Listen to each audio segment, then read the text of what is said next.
No reino de Lutania, próximo à propriedade da família Perdium, o protagonista acorda, perguntando-se o que acabou de acontecer e se está realmente vivo. Pensando profundamente, ele afirma que é impossível estar vivo, já que há pouco estava no campo de batalha e foi desarmado por seu oponente.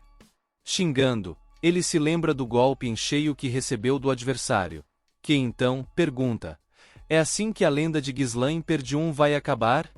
O rei mercenário, um dos 7 guerreiros mais fortes do continente. Colocando a mão no peito, o cavaleiro nobre Idun diz que, com a morte de Ghislain, a guerra terá fim. Idun pergunta se ele tem alguma última palavra. Ghislain responde que a única coisa de que se arrepende é de não ter conseguido cumprir sua vingança. Com raiva, amaldiçoa Idun, desejando-lhe a morte mais dolorosa possível. Idun, com uma expressão de desprezo, diz que Ghislain está muito arrogante para alguém prestes a morrer. Ele revela que não esperava que o rei mercenário fosse alguém da família Perdium, e pergunta se ele deixou a família após a morte de sua irmã. Ghislain, surpreso, pergunta como Idun sabe disso, sendo de um reino diferente.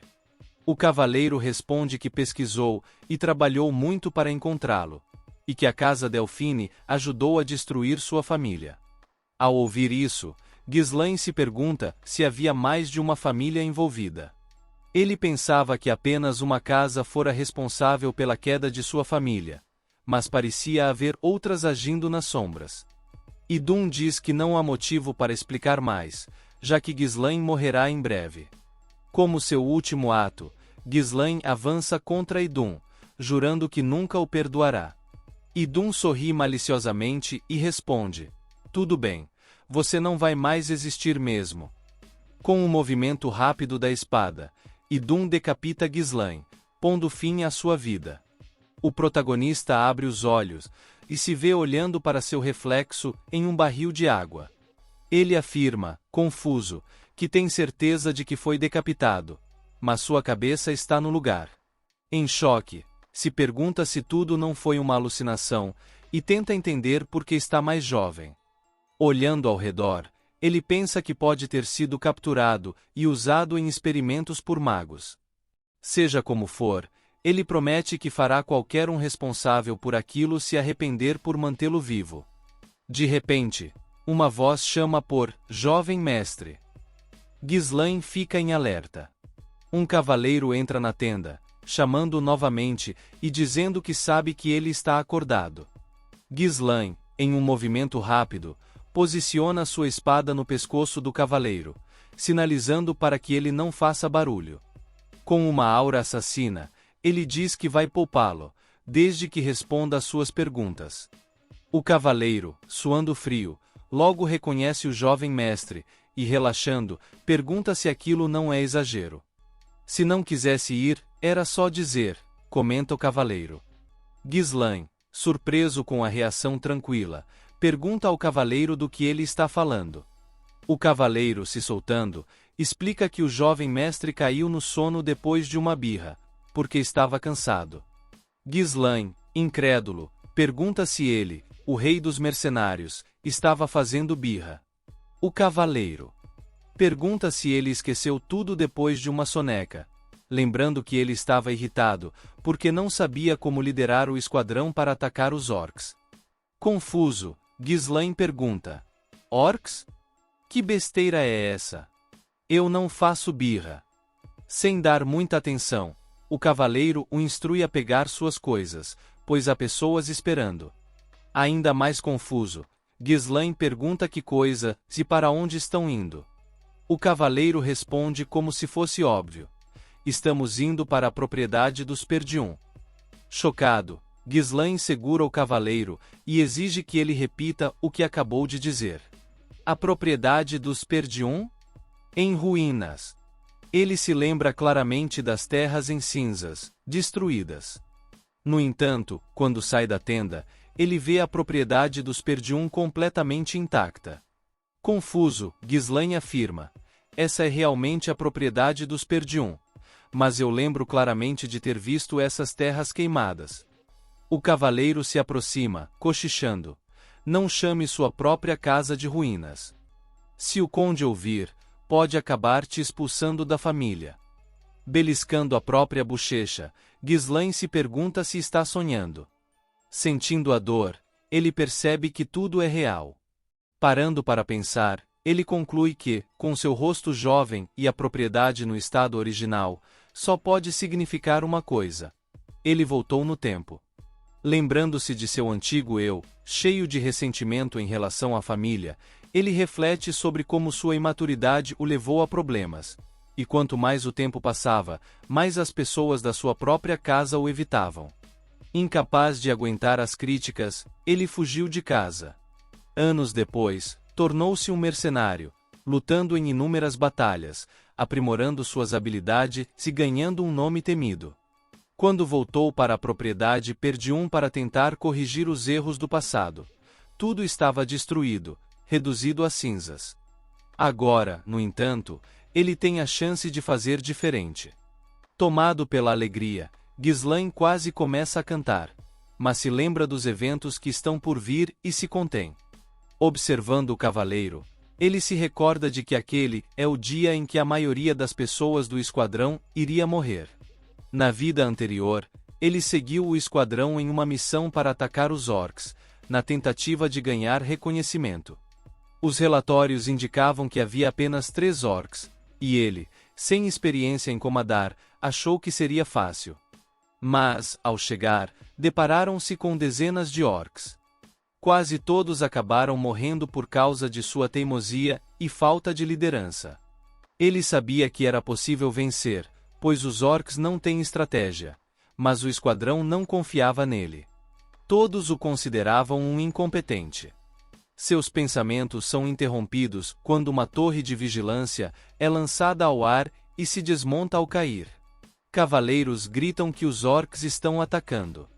Segundos depois, 5 orcs invadem o acampamento. Como chegaram tão rápido? Pensa Ghislain, observando os orcs atacarem a linha de defesa, que claramente está em desvantagem. Um cavaleiro grita para todos entrarem em formação. Sova, o comandante do esquadrão, ordena que usem a formação defensiva, mas a linha já está enfraquecida. Ele recebe um golpe de um orc, mas consegue se defender a tempo. Preocupado, Sovan comenta que foram emboscados e que há muito mais orcs do que o esperado. Nesse ritmo, todos vamos morrer, ele conclui. Logo atrás de Sovan, um orc prepara um ataque mortal. Antes que o comandante perceba, algo puxa da área de impacto e toma a frente. Sovan, confuso, vê Ghislain de frente para o orc. Sem hesitar, Ghislain ataca o pulso do orc, e com um movimento rápido, arranca uma perna e um braço do inimigo. O orc grita de dor e cai. Os cavaleiros, incluindo Sovan, ficam chocados com o que acabaram de presenciar. Ghislain balança a espada, limpando o sangue, e estala a língua, reclamando: droga! Ainda não consigo usar mana. Devia ter voltado um pouco antes para treinar. Ele se aproxima de Sovan e pergunta: você é o encarregado aqui? Ainda chocado, o comandante assente. Então me passe o comando, diz Ghislain confiante. O comandante olha para o prota pensativo, para que ele quer ser comandante, ele é um idiota. Mas pedir o comando quando os soldados estão em risco é demais. Tomando sua decisão, ele levanta-se, recusando-se a passar a liderança. Enquanto caminha para longe, ele adverte ao protagonista que isso não se trata de um jogo. Pessoas podem morrer de verdade se algum erro acontecer, e ele não pode abrir mão da autoridade que o Lorde deu a ele tão facilmente. O prota rende os dentes, mas entende, pois se alguém com fama de idiota viesse até ele pedindo o comando, ele faria a mesma coisa. Um orc avança na direção deles, o que os deixa em guarda. O comandante toma a frente e fala para o prota recuar, porque ele ainda é muito inexperiente para liderar as tropas. Preparando um golpe, o prota diz que, se vai ser desse jeito, ele não tem escolha, e lança a sua espada rapidamente, forçando o comandante a desviar. Com raiva, o comandante reclama com o prota, perguntando o que diabos ele está fazendo. Quando se dá conta de que o orc não está mais avançando, olha na direção em que ele estava correndo. Ele se depara com a imagem do orc com uma espada cravada em sua cabeça, dando seu último suspiro. O orc cai ao chão, já sem vida. Em choque, o comandante se pergunta como ele conseguiu atingir o ponto fraco dele. Interrompendo seus pensamentos, o prota pergunta a ele se ele sabe qual é a coisa mais importante na batalha, e ele fica sem resposta. Olhando para as tropas desmotivadas pelos orcs, o prota diz que é impossível vencer uma batalha quando as tropas estão cheias de medo. Sorrindo confiantemente, ele fala que precisam receber uma motivação. No mesmo instante, ele dispara em uma corrida enquanto recupera sua lâmina da cabeça do cadáver. Em alta velocidade, ele salta da retaguarda em direção à linha de frente. Surpreendendo tanto aliados quanto inimigos, ele cai em cima de um orc, perfurando seu crânio. Isso deixa o comandante chocado. Retirando sua lâmina novamente, ele avisa aos inimigos que não tem medo deles, portanto deveriam vir até ele. Imponente em cima do orc morto, ele fala que irá matar cada um deles, e dispara para lutar contra toda a horda sozinho. Surpreendentemente, ele consegue lutar gloriosamente contra cada um dos inimigos à sua frente. Vendo isso, o comandante fica atordoado, se perguntando se isso é um sonho. Olhando para o prota decapitando facilmente um orc, ele fala que isso é difícil até mesmo para um usuário de mana. E como o jovem mestre magro está conseguindo fazer isso. Olhando com mais detalhe, ele percebe que o prota está começando a demonstrar sinais de cansaço, mas o admira, pois ele está conseguindo desviar dos ataques com o mínimo de movimento, e usa sua esgrima para atingir pontos fracos, como um mestre espadachim sem mana, ou talvez algo acima disso. Voltando para o prota, ele chama a atenção dos orcs, perguntando se isso é tudo que eles conseguem, e que ainda nem está aquecido. Enquanto vários correm atrás dele, ele grita que eles não estão fazendo jus à reputação de sua espécie como guerreiros. Vendo a ação dele, os soldados discutem entre si, se perguntando se ele vai fugir. Sem alternativas, eles clamam pelo comandante, para tomar uma decisão. Olhando para o prota, o comandante tenta descobrir o que ele está planejando, e começa a rever as ações que ele tomou. E percebe que, pela direção que ele tomou, depois de um certo espaço tem o penhasco. Percebendo a situação, ele fica confuso. E em choque, ele enfim descobre a intenção do protagonista. E dá a ordem para que os soldados levantem uma parede de escudos, dizendo para que sigam o primeiro filho do Lorde. Voltando ao prota, ele ainda corre dos orcs. Se defendendo contra eles, ele diz que tem certeza de que o comandante percebeu os planos dele. Apesar de querer matar todos esses orcs sozinho, o corpo de merda que ele tem agora não tem estamina para lutar contra eles. Então, ele confia que os soldados e o comandante conseguirão lidar com os orcs. Com um barulho por trás dos orcs, eles viram para verificar o que se aproxima. O esquadrão inteiro avança em guarda contra eles. Percebendo isso, o prota diz que está perfeito, e se lança do penhasco, gritando para jogarem aqueles orcs lá embaixo. O comandante ouve isso e avança com força total, e dá a ordem para que os soldados avancem também. Eles empurram os orcs, que não conseguem segurar o avanço. A tropa grita em êxtase, e toda a horda cai do penhasco e morre no impacto com o chão. Cansados e respirando pesadamente, todos os soldados ficam aliviados por conseguirem matar todos os orcs. Porém, o comandante corta esse momento de alívio chamando pelo jovem mestre, que está pendurado por uma espada na parede do penhasco. Ele sorri para o cavaleiro, que fica surpreso, e sorri em resposta. Ele estende a mão, pedindo para que o prota segure. Sem forças, ele solta lentamente a espada, dizendo que não consegue se mover. Ele cai, enquanto toda a tropa fica chocada com este acontecimento. Em sua mente, alguém o chama de irmão mais velho, ele chama o nome da pessoa, Helena. Quando lapsos de memória enchem sua mente, ele se recorda de que essas são memórias de sua irmã mais nova. Quando ela puxa ele, e implora para que fiquem juntos. Quando ele acorda em sua cama, percebendo que tudo não se passou de um sonho. Olhando para sua mão, ele pensa que, de algum jeito, eles conseguiram salvá-lo. Ele levanta, tirando o pano molhado de sua cabeça, e sente dores por todo o seu corpo. Segurando o estômago, ele reclama que o corpo inteiro dói. Isso deve ser consequência de levar o corpo ao limite. Isso também comprova que ele está realmente vivo. Uma empregada abre a porta, chamando pelo mestre. Ela fica animada pelo prota ter acordado. Ele chama por ela, Belinda. Com um tom sério, o protagonista diz para a empregada que ele morreu e voltou à vida. Ela responde com um tom cínico, que tem certeza de que os orcs quase o mataram. Ele tenta falar que não era isso que estava dizendo, mas ela o interrompe, dizendo que o protagonista está em maior perigo do que o ducado de Perdium. Enquanto ela dá um sermão nele por ser mimado, ele pensa que ela não acreditará na palavra dele. Ela pergunta se ele estivesse tão machucado que não pudesse ir ao festival. Ele pergunta de que festival ela está falando. Ela responde com um tom doce que a senhorita Helena tem esperado o dia do festival para irem juntos, e seria uma ótima chance para se aproximar dela. Pegando uma foto dele com sua irmã, ele se lembra de que nessa época do ano tem o festival. Em sua vida passada, ele não teve tempo para os festivais por estar ocupado com as questões éticas borbulhando em sua mente. Ele pergunta a Belinda quanto tempo falta até o festival. Ela responde que tem mais ou menos uma semana até lá. Alguém entra na sala, chamando pelo irmão mais velho. Ele vira para a voz e pensa que no festival foi o dia em que a vida dele mudou. A memória que continua o assombrando, o dia em que sua irmã mais nova, Helena, vai morrer. O prota corre até ela e dá um abraço de saudades, chocando a Belinda.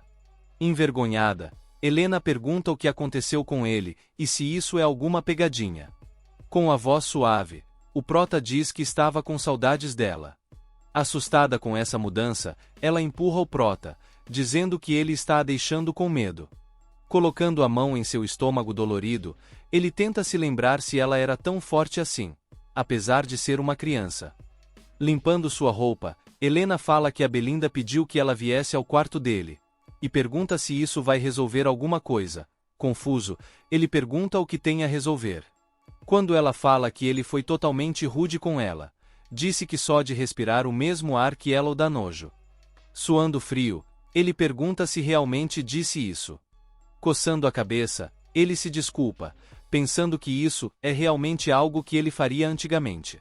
Elas ficam chocadas pelo jovem mestre mimado ter pedido desculpas, e afirmam que um orc deve ter dado uma marretada na cabeça dele. Ele grita com elas, dizendo que acabou com todos eles sem apanhar, quando uma dor forte atinge seu corpo. Olhando para ele desse jeito, Helena diz de forma desdenhosa que ele deve ter acabado com todos mesmo. Até mesmo chegou em casa desacordado. Levantando e vendo como as duas estavam felizes, ele se recorda das memórias felizes que teve, e se pergunta o porquê de ter agido como um idiota antes. Usou a derrota do esquadrão como desculpa para não ir ao festival com a Helena, e essa foi a última vez que ele a viu. Depois, encontrou apenas pedaços dela junto aos pedaços dos guardas. Com muita raiva, quase arrancando as vestes, ele fala que deveria ter ido com ela. Quando alguém interrompe, perguntando se podem entrar no quarto. Quem pediu permissão foram 2 guarda-costas, que procuravam por Helena. Ela pergunta se aconteceu alguma coisa, pois se lembra de ter pedido para esperarem do lado de fora. Eles se desculpam, mas os servos querem saber se ela pode supervisionar o trabalho deles. O prota pergunta por que eles pediriam isso a ela. Belinda responde que ele nunca saberia, por ficar distraído com bobagens, e fala que a casa tem tão poucos servos que a senhorita está os ajudando para que não fiquem sobrecarregados. Ele ri sem graça em resposta. Olhando para ela se despedindo, o prota pensa que, no passado, ele não prestava atenção nesses assuntos e se pergunta por que há tão poucos servos. Concluindo, ele se oferece para ajudar os empregados também, o que deixa Helena chocada e impressionada ao mesmo tempo. Ela cochicha com a empregada que ele realmente deve ter sido atingido na cabeça, pois está se voluntariando por pura vontade. Momentos depois, em uma feira, gritos são ouvidos, chamando a atenção dos transeuntes. A gritaria era causada pelo prota e Helena, que diz que se ele ficar próximo, as pessoas ficarão com medo, por isso ele deve se afastar da confusão. Enquanto discutiam, o protagonista pensava na questão da morte dela. O corpo dela foi encontrado em uma comunidade longe do festival. Será que alguém a chamou, ou ela foi forçada a ir até lá? Para se prevenir, ele precisa saber quais são todos os acessos do castelo primeiro. Quando alguém corre na direção do prota, chamando por ele, ele olha e reconhece o sujeito. Sir Fergus, que fica aliviado ao ver que o jovem mestre está bem. Ele segura nos ombros dele, e fala que veio correndo ao saber dos orcs. O prota responde que falarão sobre isso depois. Aproveitando a abertura, Helena comenta que, desde que acordou, o protagonista está agindo de maneira estranha. Ela pede que o cavaleiro o leve até o seu quarto. Ele fica irritado com isso, mas diz que não tem o que fazer, e que vai descobrir mais sobre o castelo na semana seguinte. Dirigindo-se a Fergus, o prota pergunta se há algum campo de treinamento abandonado no castelo. Confuso, Fergus pergunta por que ele quer ir até lá. O prota responde que, obviamente, é para treinar. Fergus, chocado, pede para que o siga. Chegando ao local, o prota fica espantado com a situação das instalações, que estão muito melhores do que ele esperava. Olhando para os equipamentos, ele pensa que isso é perfeito para treinar, e nunca viu algo parecido como mercenário. Fergus explica que mantiveram o lugar na esperança de que um dia o jovem Lorde quisesse usá-lo. Como um avô para com o neto, Fergus fala que, independentemente do que esteja passando, o prota com certeza conseguirá superar. O protagonista se lembra que, em sua vida passada, ele via Fergus limpando os equipamentos e, com amargura, percebe o quão ingênuo ele foi. Colocando a mão no ombro de Fergus, ele diz que quer ter uma vida longa, e que morrer como um maltrapilho não é bom. Fergus responde que ele fala como alguém que passou por uma experiência de vida ou morte. O prota, em tom irônico, confirma: já morri uma vez e ressuscitei. Fergus, sarcástico, responde que isso é o suficiente. O prota diz que começará a treinar a partir do dia seguinte, e Fergus responde que ficará ao lado do jovem Lorde. Olhando para ele, o prota pensa que no passado via todos ali como inimigos, mas agora percebe que ele apenas não entendia como as coisas eram de verdade. Com as mãos nos bolsos, ele fala que tem uma semana. Naquela época, foi revelado que um dos motivadores da morte de Helena foi um dos lordes do território vizinho. Graças a isso, Perdium ficou perdida em guerras, o que levou à sua ruína. A morte de Helena foi essencial para o início da queda da casa Perdium, ou seja, ele precisa ajeitar as coisas a partir de agora. Sentado na posição de lótus, ele fala que, primeiro, precisa melhorar seu físico, lamentando não ter muito tempo para isso. Ele começa a inspirar e expirar, tentando controlar a mana. A mana é um recurso sobrenatural que permite aos humanos superarem seus limites. A maioria das pessoas nota a mana, mas capturá-la é a parte mais difícil. Ele, no entanto, conseguia fazer isso até mesmo em batalhas caóticas. Ele se conecta com as partículas de mana que flutuam no ar e as junta em um redemoinho. Para alguém como ele, que experienciou centenas de milhares de batalhas, criar um núcleo de mana é fácil. Mas, se fosse apenas isso, ele não seria forte o suficiente para entrar no ranking dos mais poderosos da Terra. Com o método daquele livro de magia queimado que encontrou e o núcleo natural de mana dos humanos, ele consegue criar um segundo e até um terceiro núcleo. Pode criar conexões entre esses núcleos e, assim, gerar um poder explosivo. Quando finaliza a conexão, ele cospe líquido vermelho, suspirando pesadamente. Ele comenta que chegou ao limite, embora tenha conseguido chegar a 5 núcleos em sua vida passada. Esse método permite criar um poder explosivo por um curto período, mas também exige uma grande quantidade de mana em troca. Esse foi o motivo principal de sua derrota para Idun em sua vida passada. Ele trouxe uma legião de soldados, o que o levou ao desgaste, ficando sem mana. Era a derrota certa, mas, se tivesse mais mana, teria vencido. Limpando a boca, ele fala que essa é uma técnica bem instável, mas é o suficiente por agora, já que tem um corpo jovem e muito tempo pela frente. Levantando-se, ele afirma que, desta vez, não será ele a ser decapitado, mas sim Idun. Até mesmo aqueles que estavam agindo por trás da família Delfine, que ajudaram a destruir o país de Perdium, todos serão mortos pelas mãos do protagonista. Uma semana depois, no dia do festival, o protagonista se prepara para agir e caminha pela cidade. Helena fica surpresa ao vê-lo no festival, e pergunta se ele ainda está louco por causa da pancada na cabeça. Ele responde que, como um Perdium, deve ao menos comparecer ao festival algumas vezes. Com um olhar desconfiado, ela diz que ele está diferente recentemente, pois ouviu falar que ele passou a semana inteira treinando. Coçando a nuca, ele afirma que não há nada de errado o próximo na linha de sucessão de uma família de cavaleiros estar treinando. Emburrada, Helena lembra que ele não se importava com esse tipo de coisa antes. Ela comenta que ele costumava dizer que o pai deles era um chato, e que desejava sua morte para se tornar o Lorde. Porém, ela acrescenta com um sorriso, que gosta de como as coisas estão agora, dizendo que parece que o eu antigo dele voltou. O protagonista, observando a reação dela, reflete sobre como suas ações recentes têm mudado o curso dos acontecimentos. Ele percebeu, na semana anterior, que ao alterar seu comportamento, o futuro também está se modificando. Embora o fluxo geral possa permanecer o mesmo, é difícil calcular os impactos em eventos menores. Usar o conhecimento do futuro para tomar as melhores decisões agora é uma responsabilidade que ele assume. Enquanto Helena aproveita o festival, o protagonista se mantém atento aos arredores, garantindo que tudo esteja seguro.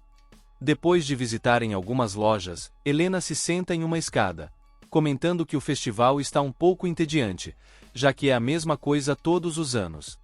Ela se pergunta se haverá algo novo nesta edição. Olhando ao redor, o protagonista nota que o festival está quase terminando e que nada significativo aconteceu até o momento, questionando-se se a presença dele, tão próxima a Helena, poderia estar prevenindo algo.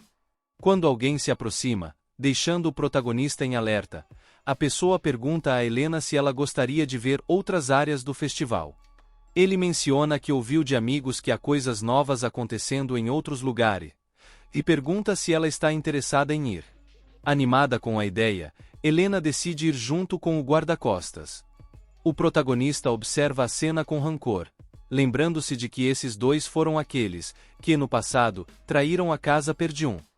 Os guardas-costas da Helena, Jamal e Philip, eram os mais confiáveis cavaleiros, pois protegiam ela desde o seu nascimento, achavam que eles morreram tentando protegê-la na vida passada. Depois de caminhar bastante, eles chegam ao local que ouviram falar, porém o local está totalmente vazio. Helena olha em volta, perguntando aos cavaleiros se eles têm certeza de que era esse o local, que responde que aparentemente eles ainda não se prepararam e que chegariam em breve. Ela reclama com ele, dizendo que esse local é imundo e não se parece nada com um festival. Enquanto discutiam, o protagonista olha os arredores e percebe que não é somente uma rua deserta, e as rotas de fuga estão fechadas, eles devem ter se preparado antecipadamente. Helena puxa o prota, pedindo para que vá com ele. O guarda pede para que a senhorita fique para ver o espetáculo, já que se deram ao trabalho de andar até ali. Ela responde que se recusa a ficar em um lugar sujo como esse. Sendo arrastado pela Helena, ele pergunta a Helena se ela treina, e como ela é tão forte, que responde com um olhar enraivecido. Porém, um dos guardas para em frente dela, fazendo com que ela pare por bater na armadura. Com um olhar psicopata, ele manda ela esperar mais um pouco. Assustada, ela pergunta o que há com ele, porque estão agindo muito estranho hoje. O guarda diz que não queria assustar a jovem senhorita, e com um sorriso maléfico, fala que eles receberam uma ordem de um certo alguém. Assustada, ela pergunta que ordem foi essa. Quando mais pessoas se juntam a eles. Um homem com sobretudo e chapéu, e outros dois com capuz sobre a cabeça. O homem do meio, chamado Frank, parabeniza os guardas por cumprir o que haviam planejado. O guarda se aproxima de Frank, e diz que o trato entre eles acabou ali, pois trouxe a garota, como combinado.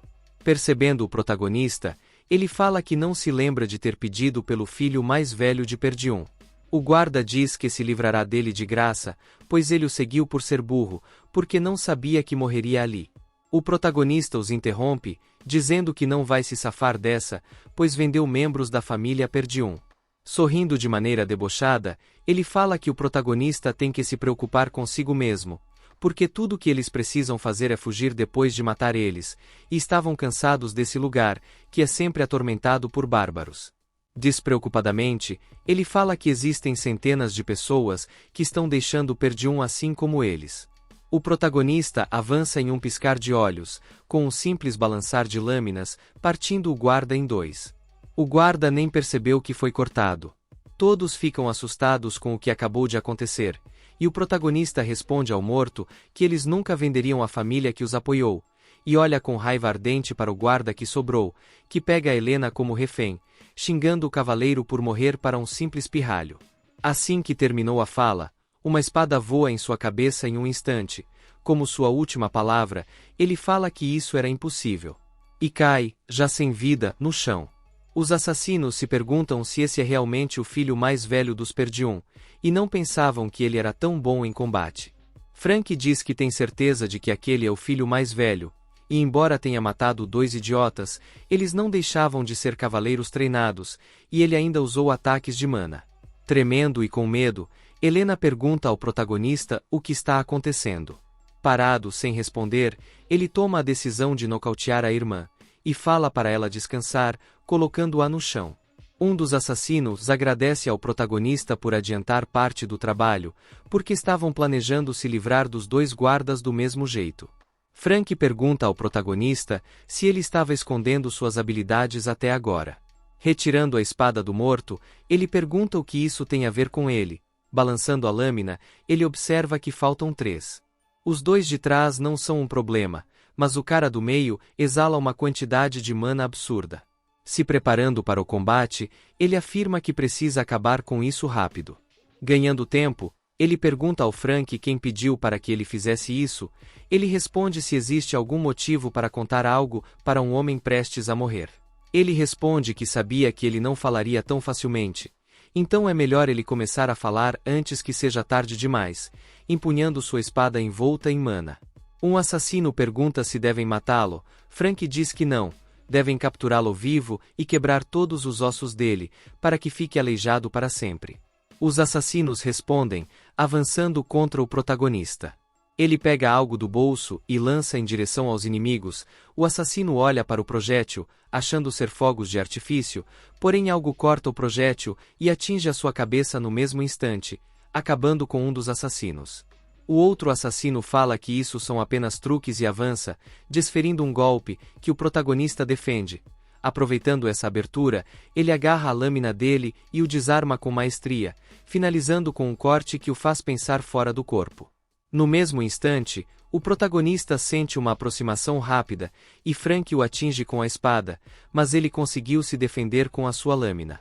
Frank se pergunta como ele conseguiu bloquear mesmo estando em desvantagem, e foi um ataque furtivo perfeito ainda por cima. Sem dar tempo para processar, o protagonista desvia e realiza um corte em cheio no pescoço de Frank. Ele responde realizando um ataque que é defendido mais uma vez pelo protagonista. Frank diz que está surpreso, e se estivesse com pouca mana, já estaria morto agora. O protagonista se pergunta como ele sobreviveu a esse ataque, e pensa na possibilidade dele ter usado a mana para se regenerar. Frank fala que não tem ideia de como ele conseguiu uma esgrima tão estranha nesta idade, e obstinado, diz que o protagonista não passará de hoje, e que ele não o derrotará com essa mana imunda. Entre golpes de espada, o protagonista esboça um sorriso, que deixa Frank surpreso com isso. Sem dar tempo de pensar, o protagonista realiza uma manobra que cria uma abertura. Com essa abertura, ele atinge o inimigo em cheio na cara, que consegue abrir distância. Arrumando o seu chapéu, ele fala que essa mana dele não funciona, porém algo dá errado, e ele ajoelha cuspindo líquido vermelho. Olhando para suas mãos, ele percebe que o poder de ataque dele mudou, porque não tem como ele ter perfurado a mana dele com habilidade. Se aproximando, o protagonista fala que nunca achou que teria alguém tão habilidoso quanto ele entre os culpados. Exalando poder, ele afirma que agora sabe que ele é o culpado pela morte dela. Mandando-o se preparar, ele libera o terceiro núcleo de mana. Chocado, Frank pergunta como ele aprimorou tanto a sua mana em combate. Antes mesmo de terminar, O protagonista avança como um feixe de luz. Frank se assusta e responde ao avanço do jeito que consegue, mas é claro que está em desvantagem. Em uma abertura, o protagonista atinge um golpe explosivo que o adversário consegue defender, mas em pensamento, ele fala que suas mãos estão formigando, apenas por bloquear os ataques dele, e não importa o quanto de mana você tenha, o ser humano tem um limite para isso, e que nunca ouviu falar de algo que consiga aumentar a mana de maneira tão explosiva. É como se ele tivesse se tornado uma pessoa completamente diferente. Ao final da análise, sua lâmina quebra, e o protagonista desfere um corte profundo no peito dele. Ele pensa que precisa conter o sangramento, mas o protagonista não vai dar tempo para que ele o faça e realiza uma estocada, que tira o fôlego dele. Sem dar tempo para se recuperar, o protagonista o prende contra uma parede, dizendo que agora eles têm tempo para terminar a conversa de antes. Afundando a espada, ele pergunta novamente quem o mandou fazer isso. Tirando uma lâmina escondida, ele diz que não vai morrer tão facilmente. Preparando para lançar a adaga, ele diz que ao menos vai terminar o trabalho. Mas linhas feitas de mana seguram a sua mão. Ainda o segurando, o protagonista pergunta se ele quer fazer um trato. Se ele não tentar fazer nenhuma besteira e responder às perguntas que ele tem, ele tirará a espada de dentro dele. Olhando para as linhas de mana, ele se pergunta quando foi que ele fez isso. Foi no começo da luta. Aprofundando a lâmina, o protagonista fala que é melhor ele aceitar a proposta que ele fez. Não recebendo uma resposta, o protagonista fala que, se vai ser dessa maneira, ele irá destruir o núcleo de mana dele. Frank fica chocado com a afirmação, e o protagonista faz uma explosão dentro dele, que faz com que seu núcleo se trinque e sua mana começa a vazar. Gritando desesperado, ele fala que se o protagonista fizer um movimento errado, ele criará uma explosão forte o suficiente para matar os dois. Com um olhar obstinado, o protagonista diz que se matar é para os fracos e que tem uma maneira de evitar a explosão. O protagonista faz mais força contra o núcleo de mana, fazendo-o acreditar que ele não está mentindo. Vendo a morte nos olhos do protagonista, ele finalmente cede, e grita que quem os mandou foi o Conde Desmond. Ele disse que precisava de um contexto para iniciar uma guerra contra as famílias Perdium e Degard. Ouvindo isso, o protagonista se lembra que, em sua vida passada, um trabalho sujo como esse era feito apenas pelas famílias aliadas a cada duquesa. E como o Duque Delfine ousa orquestrar algo tão ridículo como isso? Voltando, o protagonista pergunta ao Frank se é por causa disso que ele queria matar a Helena. Ele responde que sim. O protagonista termina de fincar a sua lâmina, e Frank fica irritado, pois ele prometeu que não faria isso. Com um sorriso no rosto, o protagonista diz que ele mentiu para várias pessoas, então ele não tem direito de alguém ser verdadeiro para com ele. Frank começa a rir histericamente, o que surpreende ao protagonista. Ele diz que nada vai mudar se o matar, pois já terminou o seu trabalho, porque ninguém vai acreditar nas palavras do protagonista, e afirma que a casa Perdium ruirá com essa guerra. O protagonista segura a cabeça dele, e conta que morreu e renasceu neste corpo, então dessa vez, vai ser tudo diferente. E finalmente destrói o núcleo do Frank. Uma luz roxa sobe ao céu, e explode como fogos de artifício. Parado em frente ao que sobrou de Frank, o protagonista respira pesadamente, olhando os inimigos derrotados. Se certificando de que não há mais nenhum perigo, ele olha para Helena e solta a espada, suspirando de alívio. Porém uma dor forte o atinge, e ele se ajoelha cuspindo líquido vermelho. Limpando sua boca, ele reclama, pois explodir 3 núcleos não era nada quando ele era o rei mercenário. Ele grita que não irá morrer agora, e se dirige a uma porta. Ele arromba a porta, e se encontra com mais 2 corpos sobre os entulhos. Respirando pesado, ele se recorda que em sua vida passada, eles encontraram outros corpos além da Helena. De acordo com o que falaram, o filho do Conde Degard também foi morto. Ele morreu junto com a escolta que vinha com ele. Então usaram eles como culpados pelo assassinato. No momento em que a morte do filho Degard for revelado, a guerra vai começar. O protagonista afirma que é melhor apagar as evidências da morte dele, e coloca fogo na casa, dizendo que não vai deixar isso acontecer de novo. Entretanto, alguém o observava silenciosamente e desapareceu no ar. Aquele que havia espionado o protagonista se encontra no centro de uma mesa com pessoas importantes em volta. Essas reclamam que esses idiotas não conseguiram matar uma garota indefesa, acusando-os de baixar a guarda por pensar que seria fácil. Com a voz tremendo, o rapaz com raiva nos olhos diz que tudo foi culpa de Ghislain Perdue. Ouvindo isso, as pessoas se perguntam se é aquele desgraçado inútil do norte. Um homem levanta a voz e diz que tem certeza de que Ghislain é um inútil de merda, e pergunta se o assassino usará ele como desculpa. O assassino diz que ele é completamente diferente dos boatos e informações que eles têm, é como se ele fosse uma pessoa completamente diferente. Gritando, ele diz que já resolveram as questões com a família Degarde, então começar uma guerra territorial não será um problema, pedindo por mais uma chance aos superiores. Eles respondem que ele não conseguiu informações sobre o garoto e isso atrasou os planos deles. Se ele não consegue nem terminar uma missão fácil, não tem para que mantê-lo. Todos decidem de forma unânime para matá-lo. Uma pessoa sentada em um trono, distante, contesta, e pergunta que tipo de chance ele deseja. Ele responde que irá se livrar de Ghislain Perdue, a pessoa pergunta como, e ele responde que será por meio de um duelo, e que já tem alguém em mente, a pessoa pergunta quem, e ele responde que será Cani Loges. Ele é famoso por sua esgrima baseada na força.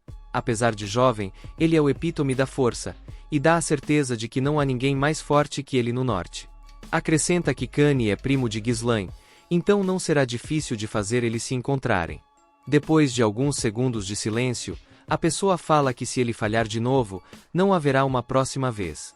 Em outro dia, na sala de treinamento dos Perdue, Fergus chama pelo jovem mestre, avisando que está na hora do almoço. Entretanto é surpreendido por algo que se aproxima rapidamente. Uma linha feita de mana alcança uma espada posicionada perto dele, e puxa em outra direção. O protagonista agarra a espada, e balançando ela, diz que isso deve bastar. Quando ele percebe que Fergus está na sala, ele se aproxima e se desculpa por atrapalhar o treinamento do jovem Lorde. Mas curioso, pergunta como ele conseguiu fazer aquilo. Pendurando a espada com um fio de lâmina, ele pergunta se é disso que ele está falando, e então explica que isso é usar a mana como se ela fosse um fio. Em pensamento, ele se lembra que usava isso o tempo todo em sua vida passada, mas em seu nível atual, precisa implodir seu núcleo para usá-la como antes, porque não tem mana o suficiente. Mas se ele fizer só um fio para usar menos mana, ainda pode usar essa habilidade. Fergus argumenta que apesar de ter treinado mana por muitos anos, nunca viu algo parecido antes. Em pensamento, ele fala que o jovem mestre nem usava mana há uma semana, e como ele teve a ideia de usar a mana desse jeito. Quando o protagonista pergunta se ele veio até ele para dizer alguma coisa, ele responde que sim, e agradece a ele por proteger a jovem dama. Ele responde que só fez o que deveria fazer. Alguns dias se passaram, o festival foi pausado, já que um cavaleiro tentou raptar a jovem dama. Helena está irritada pelo fato de ninguém acreditar que ela foi salva pelo protagonista. Com raiva, ela se pergunta por que eles não acreditam nela, e o protagonista diz que está tudo bem. Mesmo que tentem, eles não vão acreditar. Apertando os punhos, Belinda diz que sabia que aqueles dois eram pervertidos. Parando para pensar, o protagonista reflete que Helena sobreviveu, e ele conseguiu impedir uma guerra, mas tem certeza que eles não vão desistir. Então não pode pará-lo sozinho para sempre e precisa criar sua própria força militar, e para isso, precisa entrar na política. Uma das empregadas coloca o prato na mesa e apresenta uma fatia de pão. Ele olha confuso para isso, e pergunta a Belinda por que estão recebendo a sobremesa primeiro. Ela responde que ele realmente não conhece a situação. Quando gritos de protesto ecoam pelo castelo, um comerciante pede para que a família os compensem pelos danos causados pelo cancelamento do festival. Outro manifestante diz ter certeza que a família Perdue está nadando em dinheiro, e ele pede para que eles se acalmem. Olhando toda essa comoção, o protagonista pergunta o que diabos está acontecendo. Belinda responde que sabia que eles fariam isso, e explica que o condado é cheio de mercadores que vivem com os lucros do festival. O ano anterior foi bom, mas neste, o festival foi cancelado depois de um único dia, então faz sentido eles estarem irritados. Chocado, Ghislain pergunta se a situação do condado é tão ruim assim, e que se isso continuar, eles vão ficar mais agressivos. Então, pergunta ao Fergus o que os soldados estão fazendo, pois deveriam acalmar essa multidão. Ele responde que não tem nenhum. A maioria foi enviada para o posto na Floresta dos Monstros para a reconstrução depois do ataque dos orcs. O protagonista se culpa por esquecer disso, e explica que Perdium, basicamente, está sempre em guerra por causa dos bárbaros do norte. E do outro lado, tem a Floresta dos Monstros, de onde podem sair monstros a qualquer momento. Com isso em mente, ele reflete que sem dinheiro e soldados, o condado está uma bagunça total, e chama Belinda para conversar em particular, perguntando se ela quem gerencia o dinheiro, dizendo que vão usar essa quantia para acalmar os mercadores. Ela responde que não tem nada. O conde cortou a mesada deles porque o protagonista não parava de gastar dinheiro. O protagonista entende que está falido, sem nenhuma moeda, e pede dinheiro emprestado a Belinda, que responde que também não tem nada. Ele senta no parapeito da janela e pensa que, desse jeito, não há nada que possa fazer. Primeiro, precisa achar uma maneira de conseguir dinheiro. Quando passos rápidos se aproximam da sala, o cavaleiro Ricardo grita pelo protagonista, que pergunta o que está acontecendo e o porquê da correria. Ele responde assustado que o jovem mestre Kani quer ver ele, que repete o nome com um tom de raiva na voz.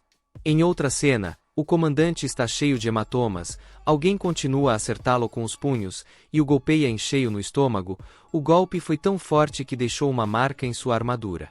Depois de receber esse golpe, ele cai, e o protagonista presencia esse acontecimento. Olhando para o comandante surrado, o protagonista fica enraivecido, enquanto Kani diz que tem muito tempo desde que se encontraram.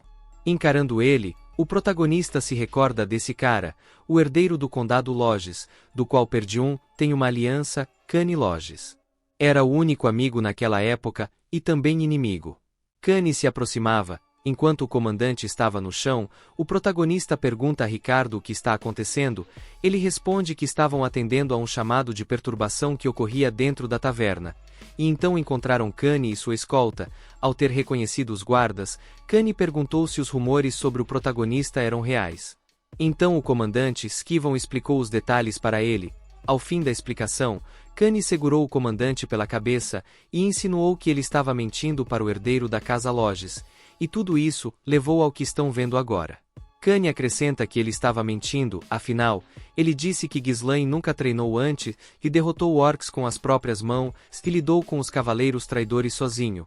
Por isso, deu uma correção nele para ver se ele parava de contar ilusões. Se aproximando do protagonista com um tom intimidador, ele diz que isso não aconteceria se ele não estivesse mentindo. Encarando-o sem emoções, o protagonista confirma que naquela época era assim. Ele sempre o tratava como seu subordinado. Toda vez que visitava Perdium, sempre fazia uma zona. Mesmo depois de causar inúmeros problemas, ninguém falava nada, pois ele era basicamente o subordinado dele e ninguém o menosprezava. Diferente do protagonista, que sempre teve um complexo de inferioridade, a confiança e comportamentos ousados dele eram levados em conta como qualidades de um herdeiro. É por isso que ele sempre foi mais criticado. Percebendo o comportamento de Ghislain, Kani julga o protagonista, pois normalmente ele teria avançado nele depois de tantas provocações. Voltando um pouco. No condado de Logis, o assassino que fugiu falava com Kani para matar Ghislain. Se conseguisse fazer isso, o líder irá ajudar a família Logis. Kani responde que não é difícil lidar com ele, mas ele também é um herdeiro e não vê chances de matá-lo sem criar guerra. Mas o assassino fala que pode montar uma situação para um duelo e dizer que a morte dele foi um acidente. Assim, vai parecer que tudo foi um simples duelo entre herdeiros, sem gerar atrito entre as famílias Perdium e Logis. E acrescenta que essa é uma oportunidade de fazer o nome dele como herdeiro. Ele responde que nunca pensou que teria que matar seu primo Ghislain, e com um sorriso no rosto, diz que não pode esperar o momento. Voltando ao presente, Kani reflete que eles querem matar o protagonista só por ele ter mudado, mas para ele, isso não faz diferença. Tomando iniciativa, ele pergunta o que Ghislain está fazendo, porque está parado ali, e o manda trazer algo bom para ele, já que tem um hóspede. Ele pergunta sobre o que ele está falando, ele responde que ouviu falar que o festival foi interrompido, então ele vai aproveitar e comer tudo que iria ser dado no festival. Porque sempre que eles se veem, deve ter eventos dessa magnitude para se divertir, perguntando se ele está errado, com um olhar intimidante. Ghislain, com as mãos no bolso, Pergunta se ele estava falando daquilo. Em pensamento ele diz que ele sempre tinha cerveja e mulheres preparadas para ele, porque prometeu isso, pois não queria apanhar, mas agora, isso não vai mais acontecer. Por causa dele, ele perdeu muito dinheiro, quando tem uma ideia de repente.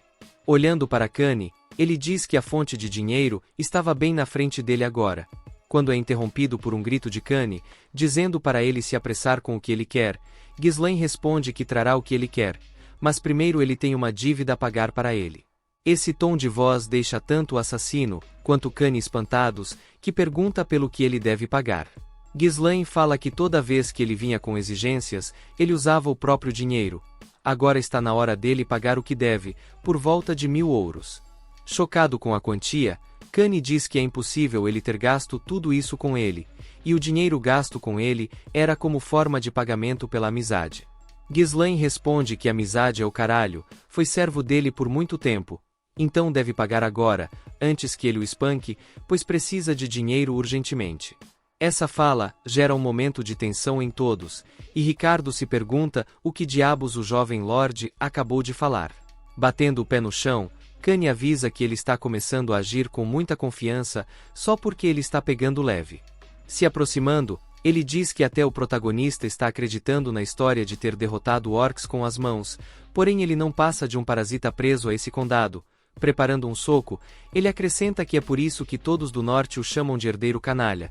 Então é melhor ele voltar para o seu lugar, onde o lixo deve estar. Com o soco se aproximando, Ghislaine simplesmente desvia, o que deixa o assassino e o cavaleiro em choque. Kanye tenta outro golpe, que é desviado. Aproveitando a abertura, Ghislaine o golpeia em cheio nas costelas, Kanye sente o golpe, e o protagonista desfere outro em direção ao seu rosto, mas ele consegue se defender com a mão. O protagonista fica surpreso com isso, mas Kanye vai ao chão, cuspindo líquido vermelho. O assassino se aproxima, perguntando se o jovem mestre está bem. Com as mãos no bolso, Ghislaine fala para ele parar de drama, pois sabe que ele bloqueou o ataque. Gritando, o assassino fala para Ghislaine não chegar perto, perguntando o que acha que ele está fazendo. Os figurantes da taverna se perguntam se Ghislaine realmente bateu no Kanye. Bufando, o protagonista esboça um sorriso, dizendo que esse era o verdadeiro plano dele. Kanye olha para o assassino e pergunta se ele gostou da atuação. Ele responde que ele foi perfeito. Tudo para parecer que nada disso foi intencional da parte dele, e é o suficiente para justificar um duelo. Tirando algo da jaqueta, Kanye diz que essa é uma oportunidade rara para impressionar o líder, e também o momento perfeito para acabar com a família caída Perdium. Pegando uma luva, ele grita que isso foi um ato covarde, atacá-lo desprevenidamente por estar apenas buscando a verdade, e o desafia para um duelo. Porém uma luva atinge a cara dele antes de terminar a frase. Ghislaine desafia Kanye Lodges para um duelo, deixando ele irritado. O protagonista diz que ele insultou o herdeiro Perdium na frente de seu povo, e ainda machucou um cavaleiro digno o suficiente para servir um Perdium. Com um sorriso malicioso, pergunta a Kanye se ele vai negar o duelo. Ele faz uma pausa para digerir, sorri, e diz que sabia que Ghislaine era louco, mas não louco o suficiente para cavar sua própria cova. Pegando sua espada, ele diz que aceita o duelo, mas o avisa para não se arrepender, porque ele pode morrer neste duelo. Ghislaine chama Ricardo, e fala para ele trazer todos os mercadores que estão protestando em frente ao castelo, pedindo para que tragam bastante dinheiro. Muita gente veio a Perdium para aproveitar o festival, mas quando foi cancelado, muitos turistas se arrependeram por ter vindo e devem estar desanimados por ter dinheiro e tempo, mas não poder investir em nada. Numa situação dessas, era necessário ter ao menos alguma coisa para chamar atenção e entreter o público. Em pé na arena, as pessoas gritavam que o jovem mestre Kanye e Ghislaine vão duelar, e a maioria das apostas estava indo para o Kanye, já que era o mais seguro ao se fazer. Comerciantes aproveitavam a comoção para vender suas mercadorias. Fincando sua espada no chão, Kanye pergunta ao protagonista como ele ousa transformar algo tão sagrado num bordel de apostas. Deixando um aviso, ele diz que só vai parar de atacar quando Ghislaine se render. O protagonista não responde à provocação, pensando que sabia que ele estava tramando alguma coisa. O assassino grita em meio à plateia, dizendo que não está acontecendo um sistema de apostas justo, E todos ficam confusos. O comerciante responsável pelas apostas confirma que ninguém apostou no jovem mestre Ghislain, que olha desconfiado para o comerciante. As pessoas comentam que ninguém é burro para apostar em Ghislain, porque é óbvio que Kani irá ganhar. Kani ri do protagonista, dizendo que até o apostador está o ignorando, quando alguém com a armadura de Perdium se aproxima da banca e coloca um saco de moedas em cima da mesa. Sovan, todo machucado, diz que apostará tudo no jovem mestre Ghislain. Vendo isso, ele esboça um sorriso, mas outra bolsa é colocada em cima da mesa. Helena diz que vai apostar toda essa quantia no irmão dela. Isso deixa todo mundo surpreso. Vendo que ninguém a levou a sério, ela pergunta se isso não é o suficiente, e o comerciante diz que é sim, só não pode se arrepender. Então o assassino vira as costas, e Kani resmunga que está demorando demais. O protagonista diz que ele é mais velho, então deixará que Kani faça o primeiro movimento. Desembainhando sua espada, ele diz para ele vir para cima. Desacreditado, ele responde que é tarde demais para ele começar a agir como o mais velho. Ele salta para cima de Ghislain e cai como uma rocha em cima dele. Percebendo que ele está na defensiva, ele diz que é tarde demais para ele se arrepender. Ele usa a guarda da espada para fazer uma abertura e golpeia, e o prota desvia. Não dando brechas, ele chuta na direção dele. Vendo a performance, a plateia fala que não tem como Ghislain aguentar nem mesmo um golpe. A tensão atinge até mesmo os aliados, mas Helena fica firme.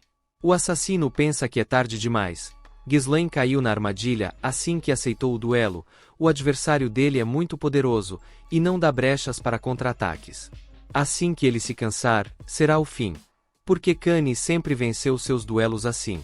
Rindo, Kani diz que o protagonista está melhor do que ele pensava. Girando sua espada, ele ataca.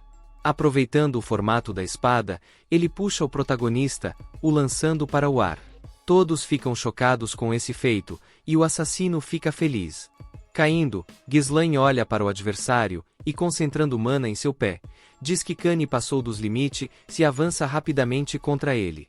Antes que percebesse, Ghislain estava atrás dele, depois de cortá-lo, deixando o assassino e Kani chocados. Suspirando de tédio, o protagonista diz que a esgrima dele é ignorante, e deve pensar que é mais forte que o inimigo só porque eles têm medo do combo de ataques dele. Com um olhar tranquilo e sereno, ele diz que vai mostrar a ele a verdadeira esgrima. Kani fica irritado e avança, perguntando como ele fará isso. Com um jogo de pernas, ele chuta a espada dele. Aproveitando a inércia, gira no ar, desviando e cortando Kani em vários locais. Irritado, Kani ataca cegamente, errando mais uma vez. Ghislain pisa em cima da espada dele, e com determinação, realiza um corte, quase mortal. Sereno, Ghislain encara Kani, que tem vários cortes pelo corpo. Todos da plateia ficam abismados com o que acabaram de ver. E discutem que o jovem mestre Ghislain evoluiu muito e que não deveriam ter apostado no Kani. Os aliados ficam aliviados, e Kani entende que esse golpe poderia ter matado ele, se perguntando se ele fez isso de propósito. Com raiva, ele se pergunta como aquele pirralho evoluiu tanto em tão pouco tempo. Olhando para Kani, Ghislain simplesmente joga sua espada fora, dizendo que uma lacuna de habilidades como essa nunca trará entretenimento ao público, e declara que a partir de agora, lutará somente usando os punhos.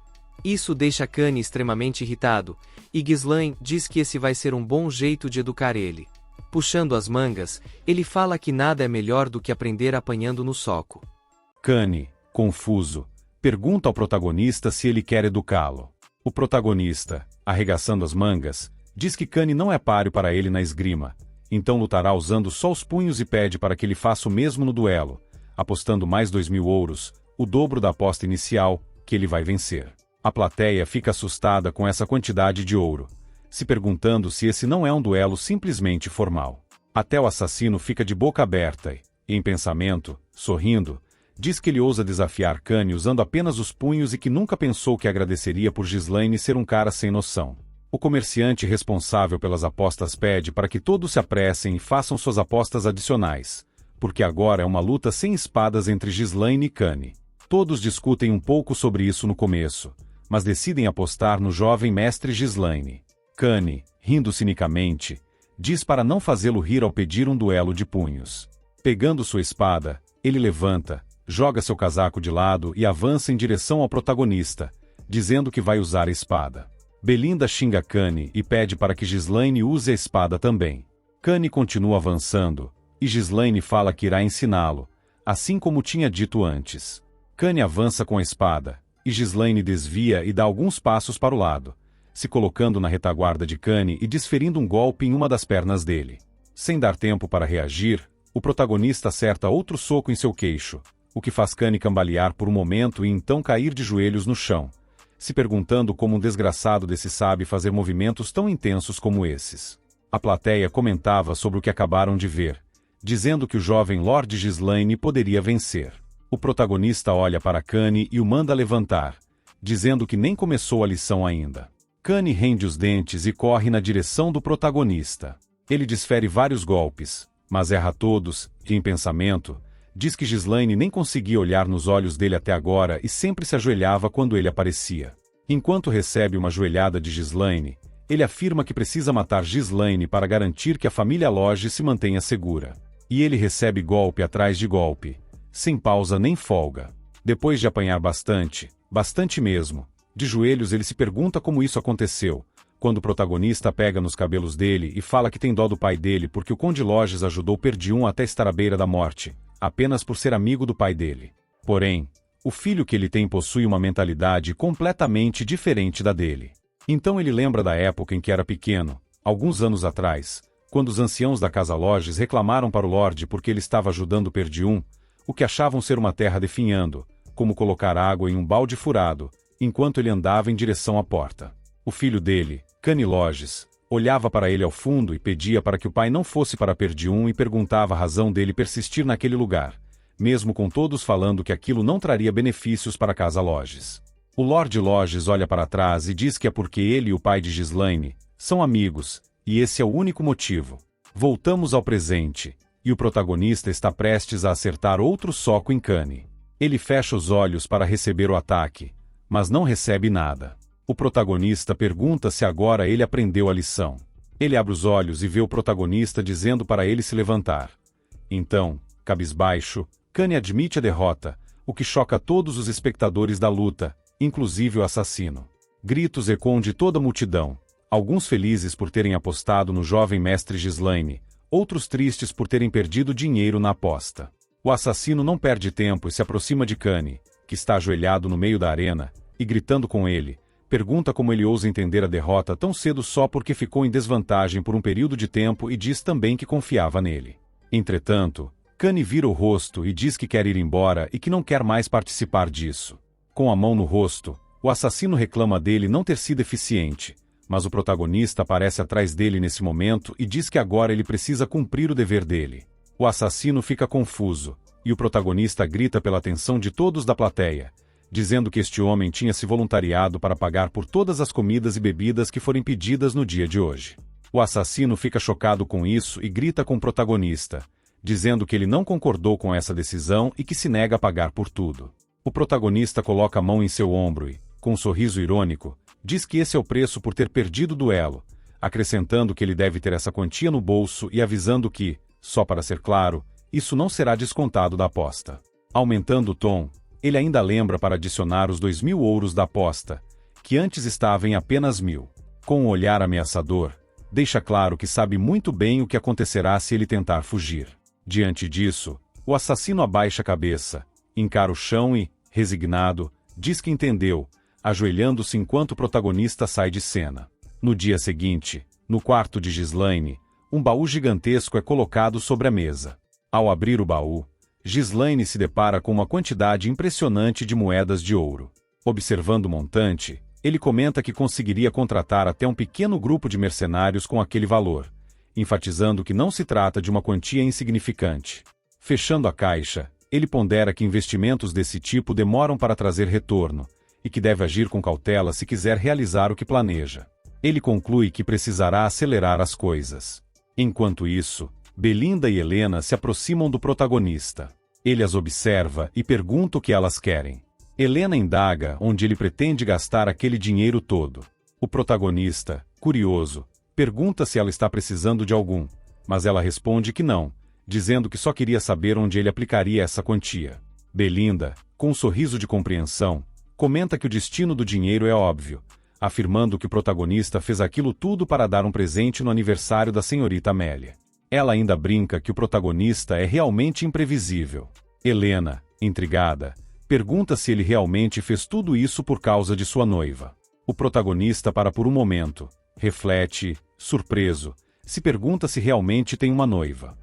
O protagonista pergunta às duas se ele realmente tem uma noiva, e Belinda diz que ele não precisa ser tímido só porque elas adivinharam o que ele estava pensando. Helena acrescenta que elas estão falando de Amélia, do país de Hayfold. O protagonista reflete por um instante e se lembra dessa pessoa, Amélia Hayfold, uma nobre entre os nobres. Ela é conhecida por sua natureza gentil com tudo e todos que conhece. Além de seu status de nobre, também conta com o apoio das pessoas que vivem no território. Entretanto, após liderar uma rebelião, Amélia ficou conhecida como a Bruxa do Norte por unir-se à família Delfine para levar a família Perdium à falência total. Para ele, ela era uma traidora. Esboçando um sorriso, o protagonista pergunta a Belinda quando o pai dele retornará. Ela responde que não tem certeza, mas talvez em aproximadamente uma semana. Pensativo, o protagonista diz que uma semana pode não ser suficiente, então ele se levanta da cadeira, afirmando que vai visitar o país de Hayfold. Belinda o pede para esperar, dizendo que ainda não é o aniversário de Amélia e questionando o motivo da viagem. Olhando para Belinda, ele responde que vai até aquele país para pegar o dinheiro deles. Uma dama excepcionalmente bonita está ajustando seus sapatos e pede para que uma pessoa entre. Em outra perspectiva, vemos Amélia pedindo para uma garota, aparentemente da periferia, colocar seus sapatos. A garota chama de Senhorita Amélia, e ela responde que todos devem ter sapatos em suas terras, sem exceção. Virando-se para os guardas, Amélia ordena que arrumem sapatos e roupas para todos ali presentes, e os soldados respondem afirmativamente. Os guardas trazem então várias caixas com roupas e sapatos, e os cidadãos agradecem a senhorita Amélia enquanto ela sai descalça daquele território. No jardim de Amélia, um servo lhe limpa os pés enquanto a parabeniza pelo bom trabalho do dia. Este era o cavaleiro pessoal de Amélia, Bernardo. Enquanto acaricia um gato, Amélia comenta que seu pai pediu para que ela garantisse a obediência absoluta das pessoas do território, afirmando que as pessoas comuns sempre seguirão aqueles que as mantêm quentes e bem alimentadas. Então o cavaleiro comenta que, com isso, Amélia conquistou o coração das pessoas, o que definitivamente aumentará a sua favorabilidade como futura sucessora. Ela encara o cavaleiro e, em seguida, dá um chute em seu rosto, perguntando o que aconteceu no duelo contra a melhor espada do norte. O cavaleiro se desculpa e diz que não prestou atenção nessa ocorrência, acrescentando que, se ele ganhasse esse título, as pessoas prestariam mais atenção na senhorita Amélia. Ele segura os pés dela e diz que ainda não é hora de revelar suas cartas, pois a espada dele pertence a ela, beijando seu pé. Amélia responde que é claro, pois ela investiu muito para formá-lo, e, segurando o queixo dele, afirma que não permite que ele seja fraco. Ela então pergunta como estão as negociações com os mercadores.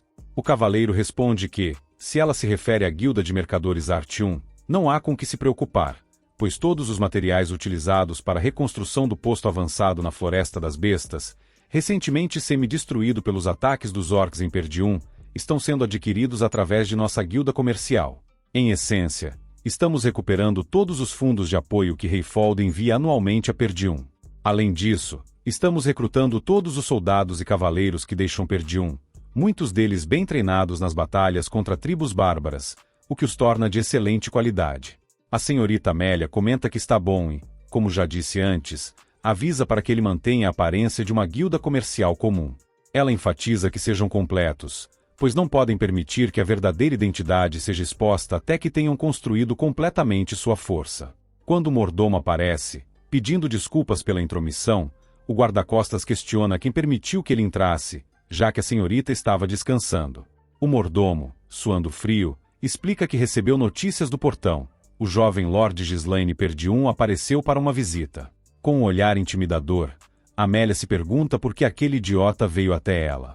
O mordomo, ainda nervoso, acrescenta que Ghislaine mencionou ter algo a discutir sobre a guilda de mercadores, o que deixa tanto a senhorita quanto o guarda-costas chocados. Na sala de visitas da casa, Ghislaine está de frente para Amélia. Ele a cumprimenta com um tom amigável, enquanto ela o encara com desdém e comenta que é bastante incomum ele vir sem enviar uma notificação prévia. Ela o questiona, perguntando se ele esqueceu as etiquetas e boas maneiras. O protagonista responde que, como o aniversário dela está próximo, pensou que deveria entregar o presente antecipadamente. Colocando uma flor sobre a mesa, ele diz que pegou essa flor com um dos mercadores da guilda, ressaltando que sua fragrância é muito agradável. Ele menciona que planeja comprar essas flores deles e pergunta qual é o nome da guilda, sugerindo que talvez seja a Guilda Mercante de Artyom. Com um olhar afiado, Amélia se levanta e diz que não tem certeza sobre o que ele está tentando insinuar. Agora que recebeu o presente dele, ela diz que vai se retirar, despedindo-se do protagonista. No entanto, o protagonista levanta a voz e a chama pelo nome completo, Amélia Hayfold, mandando-a se sentar com um olhar intimidador. Percebendo a situação, Amélia se pergunta de onde vem essa pressão, observando que parece vir dele, aquele que mal conseguia falar e ficava nervoso toda vez que estava diante dela. Pegando sua xícara de chá, o protagonista diz que vai direto ao ponto. Ele precisa de dinheiro e pede a ela 10.000 moedas de ouro. Ela o encara com um olhar cínico e pergunta do que ele está falando, mencionando a falta de aviso prévio. Em seguida, pergunta se ele pretende que ela considere isso como uma solicitação formal da parte do Conde de Perdium, além de questionar o atrevimento de fazer tal pedido para sua noiva. O protagonista responde que o pai dele não tem nada a ver com isso e diz que ela só precisa dar o dinheiro para ele. Derramando chá, o protagonista comenta que, de qualquer forma, ela também não pretendia se casar com ele, o que a irrita por um momento. Ele continua, afirmando que sabe que ela está usando seu cavaleiro de escolta para secretamente construir uma força dentro do país e assim ganhar a sucessão à força. Elevando o tom de voz, Amélia chama o jovem mestre Ghislaine e diz que o que ele está falando soa como uma piada. O protagonista tranquiliza-a, dizendo que não precisa se preocupar, pois manterá isso em segredo por um tempo, e é claro que ele não deixará que suas palavras saiam dessa sala de mãos vazias. Sorrindo, Amélia diz que isso não vai acontecer e chama por Bernardo. O cavaleiro entra na sala e comenta que faz algum tempo desde que viu o protagonista pela última vez. O protagonista observa e se lembra de que ele é o homem que sempre esteve ao lado de Amélia, uma pessoa cujo potencial pode ser comparado ao do melhor espadachim do norte neste período. O protagonista então afirma que, se morrer ali, uma guerra será iniciada, e pergunta a Amélia se ela tem certeza do que está fazendo. Ela responde que sim, e relata que dirão que um garoto foi pego causando problemas perto de uma casa noturna e foi morto por um cavaleiro de escolta. Essas serão as palavras proferidas após sua morte. Em seguida, Amélia dá a ordem para que o cavaleiro mate o protagonista. O cavaleiro responde afirmativamente e saca sua espada da bainha. Em pensamento, o protagonista reflete: se ela quer brincar, que assim seja. Ele segura sua espada e declara que não tem escolha a não ser mostrar um pouco de sua força.